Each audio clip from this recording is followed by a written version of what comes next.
काल लिखल बा काल लिखल बा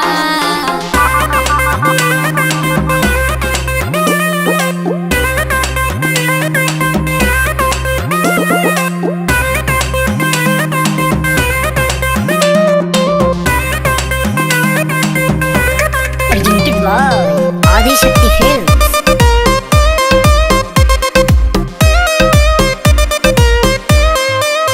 सखी घेरा दुआरी पूछे जा पारा पारी ऐले छोनहरा जीजा दिही जाइन के गारी। अरे सखी आव ना गरियावल जा। सखी घेरा दुआरी पूछे जा पारा पारी ऐले छोनहरा जीजा दिही जाइन के गारी।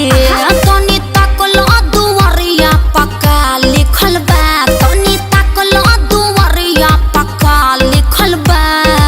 अरे तनी बाएं देखिए ना। इतना बार लिखल बा हो सोमार लिखल बा तोहरा बहिनी के 16 गो भातार लिखल बा। अरे बाबा लिखल बा हो सोमार लिखल बा अच्छा बहिनी के 16 गो भातार लिखल बा। अरे बगल में तोहरो बहन के नाम बा कर ल बढ़िया से।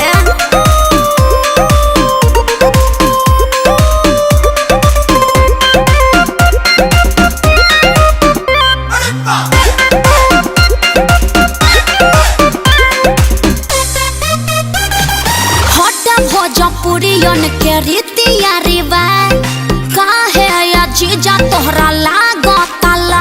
दाहे हाथ के हरी हरी चूड़िया सच लगतारू जहर के पूड़िया। तनी तकलो दुआरिया पक्का लिखल बा तनी तकलो दुआरिया पक्का लिखल बा। थोड़ी सा दाएं देखिए। इतना बार लिखल बा हो सोमार लिखल बा तोहरा बहिनी के 16 गो भातार लिखल बा। लिखल बा हो सोमार लिखल बा तोहरा बहिनी के 16 गो भातार लिखल बा।